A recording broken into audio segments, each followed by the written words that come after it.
हमने क्या देखा था, इस विश्व में जीव अनंत, उससे अनंत गुणे पुद्गल परमाणु, जितने पुद्गल परमाणु कितने अनंत गुण है मालूम है ना, हमने बहुत बार देखा। एक द्विरूप वर्ग धारा आती है, वर्ग करते जाओ। कौन सा? 2 का वर्ग 4, 4 का वर्ग 16, 16 का वर्ग 256, 256 का वर्ग 65,536, उसका वर्ग उसको बादल कहते हैं, उसका वर्ग उसको इकट्ठी कहते हैं। 20 डिजिट हो गए। पहले 4 है, दूसरा 16, तीसरा, इस तरह से 2 को हमने पहले रखा था। अब उसके बदले अनंत जीव राशि को पहले रखो। उसका 2-4 बार वर्ग नहीं करना, अनंतानंत बार वर्ग करना। वर्ग का वर्ग, वर्ग का वर्ग, वर्ग का वर्ग, तब जाके पुद्गल की संख्या आती है, वो भी अनंत है। उसके बाद अभी पुद्गल को फर्स्ट नंबर पर रख, और उसके एक बार वर्ग, वर्ग का वर्ग, वर्ग का वर्ग अनंत बार करो तो 3 काल के समय आएंगे। अब काल को फर्स्ट पोजीशन पर रखो और अनंत अनंत अनंत अनंत वर्ग करते जाओ, तब जाके आकाश के प्रदेशों की संख्या आएगी।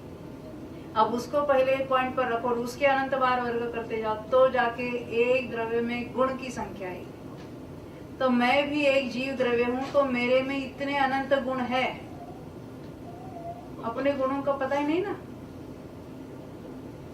पर्याय काल जितनी है, हाँ, जितने काल के समय उतनी पर्याय। वो भी वो अक्षय अनंत है, कभी छूटने वाली नहीं है। फिर भी अनंतों में भी वेरिएशंस है, जो केवल ज्ञान का विषय है। हम तो बस इन्फिनिट कह देते हैं, तो उसमें कोई गणित नहीं करते, बस इन्फिनिट लगा लेते हैं। परंतु जैन मैथमेटिक्स भी इतना एडवांस्ड है, अभी के आपके जो कोई एडवांस मैथमेटिक्स है, वो भी उससे भी ज्यादा कितने ही सूत्र है अपने मैथमेटिक्स। जब हमने कहा अंत नहीं है, तो ये कसरत करनी क्या जरूरत है जो आप बता रहे हैं?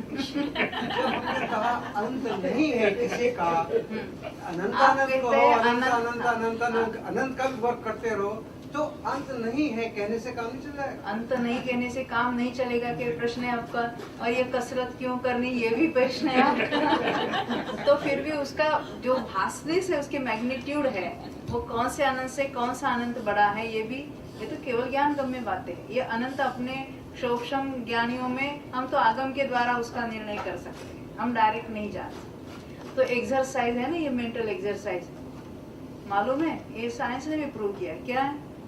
अल्जाइमर से आप बचना चाहते हो ना, तो ऐसे मेंटल एक्सरसाइज करो।